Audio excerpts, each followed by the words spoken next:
الذین آتیناہم الکتاب یتلونہ حق تلاوتی، کہ جن لوگوں کو ہم نے کتاب عطا کی، کون سی کتاب؟ قرآن مجید،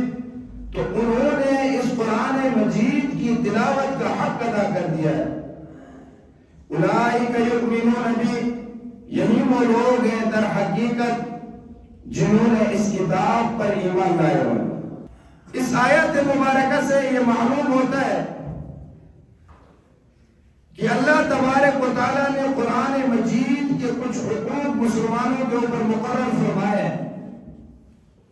وہ 3 حقوق ہیں۔ پہلا حق، اللہ تبارک و تعالیٰ نے جس انداز میں قرآن مجید کو نازل فرمایا اور جس طریقے سے رسول اللہ صلی اللہ علیہ وسلم نے تلاوت فرمائی، اسی انداز میں اس قرآن مجید کی تلاوت کرنا، یہ قرآن مجید کا پہلا حق ہے۔ اور دوسرا حق قرآن مجید کا، قرآن مجید کے مفہوم کو سمجھنے کی کوشش کرنا، معنی کو سمجھنے کی کوشش کرنا، اس کے معارف کو سمجھنے کی کوشش کرنا، یہ قرآن مجید کا دوسرا حق ہے۔ اور قرآن مجید کا تیسرا حق یہ ہے کہ قرآن مجید کی تعلیمات کو اور قرآن مجید میں جو ہدایات ہیں اس پر عمل کرنا، یہ قرآن مجید کا تیسرا حق ہے۔ اب اگر کوئی شخص ان تینوں حقوق میں سے کوئی ایک بھی حق چھوڑتا ہے تو یہ سمجھا جائے گا کہ اس نے قرآن مجید کی تلاوت کا حق ادا نہیں کیا۔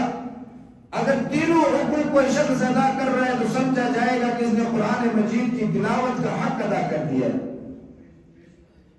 تو پہلا حق کیا بیان فرمایا کہ قرآن مجید کو صحیح طریقے سے تلاوت کرنا، صحیح انداز میں پڑھنا، جس انداز میں اللہ تبارک و تعالیٰ نے نازل فرمایا، جس انداز میں رسول اللہ صلی اللہ علیہ وسلم نے تلاوت فرمائی، اسی انداز میں اس قرآن مجید کو کی تلاوت کرنا، یہ سب سے پہلا حق ہے قرآن مجید کا۔ آج کل ہمارے معاشرے میں یہ پروپیگنڈا پھیلایا جاتا ہے کہ اگر آپ کے قرآن مجید کے مفہوم کو نہیں سمجھتے، ترجمے کو نہیں سمجھتے، تو پھر صرف رٹا لگا کر زبانی یاد کرنے کا کوئی فائدہ نہیں ہے۔ بچوں کو قرآن حفظ کرنے کا کوئی فائدہ نہیں اگر انہیں ترجمہ نہیں آتا ہے، تفسیر نہیں آتی ہے، شیطانی دھوکہ ہے۔ اللہ تبارک و تعالیٰ نے رسول اللہ صلی اللہ علیہ وسلم کو مبعوث فرمایا۔ آپ صلی اللہ علیہ وسلم کی تشریف آوری کے قرآن مجید میں بہت سارے مقامات پر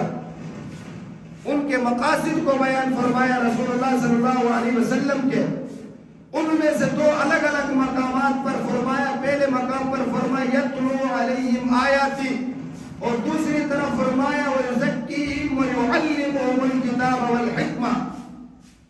کہ اللہ کے رسول صلی اللہ علیہ وسلم اس لیے تشریف لائے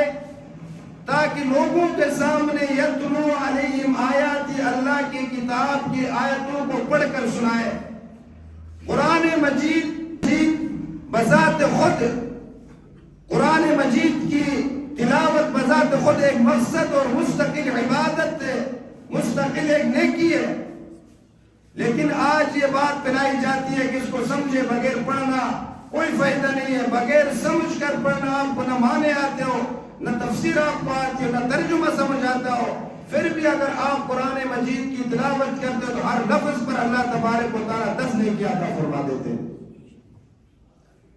حضرت عبداللہ بن مسعود رضی اللہ تعالیٰ عنہ بیان فرماتے ہیں کہ میں نے رسول اللہ صلی اللہ علیہ وسلم سے سنا ہے کہ آپ صلی اللہ علیہ وسلم نے فرمایا اگر کوئی شخص قرآن مجید کی تلاوت کرتا ہے، قرآن مجید کے ایک حرف پڑھتا ہے، تو اسے اللہ تبارک و تعالیٰ 10 نیکی عطا فرما دیتے۔ پھر فرمایا کہ میں یہ نہیں کہتا کہ الف لام میم یہ ایک حرف ہے،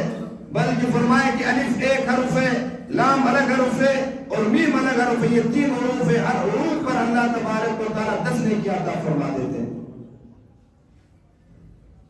اور آج یہ معاشرے میں یہ بات پھیلائی جاتی ہے کہ اس کو بغیر سمجھنے ترجمہ نہیں آتا، پڑھنے کا فائدہ ہی نہیں ہے۔ حالانکہ قرآن مجید کی تلاوت بذات خود ایک عبادت، ایک مستقل نیکی ہے۔ ہم نے تو قرآن مجید کو تلاوت کرنا پڑھنا چھوڑ دیا ہے۔ مسلمانوں کے محلے، مسلمانوں کے گھر، مسلمانوں کا معاشرہ صرف قرآن کی تلاوت کی وجہ سے پہچانا جاتا تھا۔ کسی بستی سے گزرو تو صبح صبح قرآن مجید کی آواز جس گھر سے آتی معلوم ہوتا تھا کہ اگر کسی مسلمان کا ہے، مسلمان اس وقت تک دنیاوی کام میں نہیں لگتے تھے جب تک قرآن مجید کی صبح صبح تلاوت نہ کریں۔ تو آج تو ہم نے قرآن مجید کو پس سے پوچھ ڈالا اور صبح سے لے کر شام تک دنیا کے معاملات میں لگے ہوتے،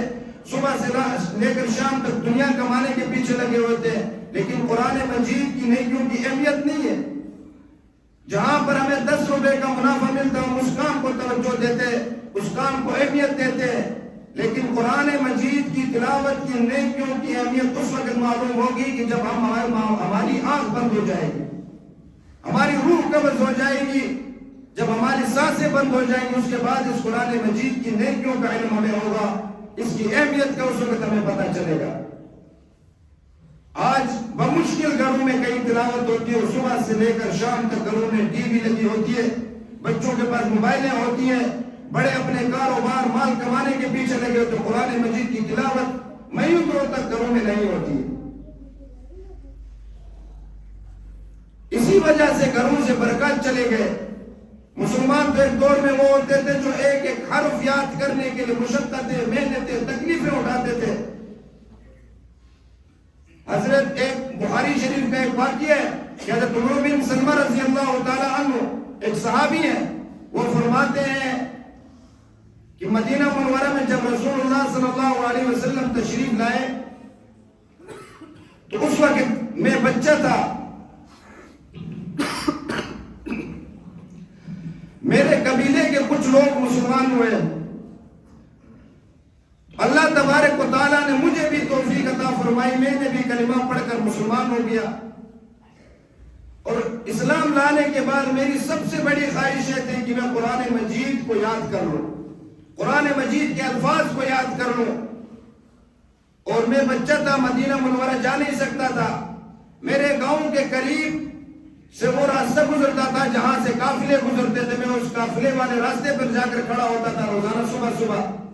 اور ہر قافلے سے پوچھتا تھا کہ مدینے والا قافلہ کون سا ہے، اگر مدینے والا کوئی قافلہ آتا تو اس سے درخواست کرتا کہ مجھے کوئی قرآن کی آیت بتا کر جائے، اور وہ قرآن کی آیت پڑھ کر مجھے بتاتا اور میں اسے یاد کرتا۔ چند مہینوں کے اندر میں نے قرآن مجید کا بہت سارا ذخیرہ میں نے یاد کر لیا، اور ایک وقت وہ آیا کہ میرے گاؤں کے اندر جب مسجد تعمیر ہوئی